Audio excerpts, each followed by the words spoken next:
warm welcome to the SAFTA ESG Masterclass Series 2024. We decided to make it a series just so we can capture and focus on the different elements of ESG at different sessions. So we have a lineup of really great speakers that are not only experienced in the various fields, but are also extremely passionate about what they do. So you're in good hands.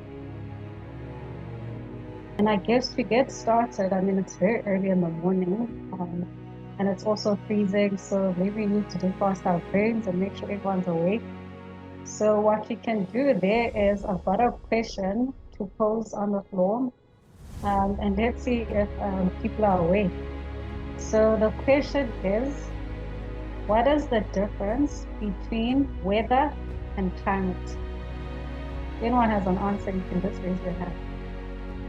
You can't weather a tree, but you can climb it.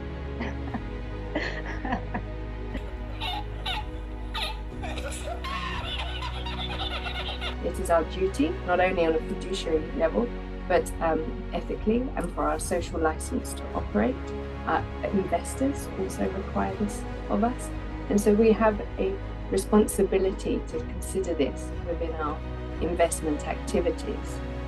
So if you think about a typical investment process around for a fund, once that's been developed, then it's about going through screening, due diligence, the deal structure, obviously the monitoring and reporting and exit. ESG due diligence critical. So I think many of you will know it's a key measure for investors. So price negotiation premium for favorable ESG factors, value enhancement opportunities, quantification of post-acquisition cost in M&A, and also a better return and compensation expected.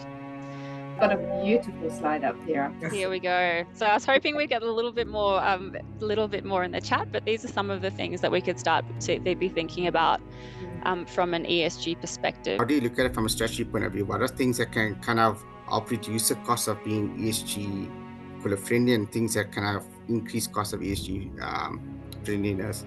I mean, obviously carbon tax, I think whenever we have an environmental chat with anyone from a tax point of view, the first thing that comes up is carbon tax. Second then is CBAM, cross-border adjustment mechanism. And I think that's the end for the tax side. But there is a couple of incentives that have come in place. It's about modeling that into your models that you guys do. Thank you again to the SAFTA team for organizing and all the speakers again. And thank you, Steph, and everyone who assisted us with this session, the technical, really appreciate it. And looking forward to more engagements. Have a good day. Thanks very much. Thank you. Bye. Thanks everyone. Bye.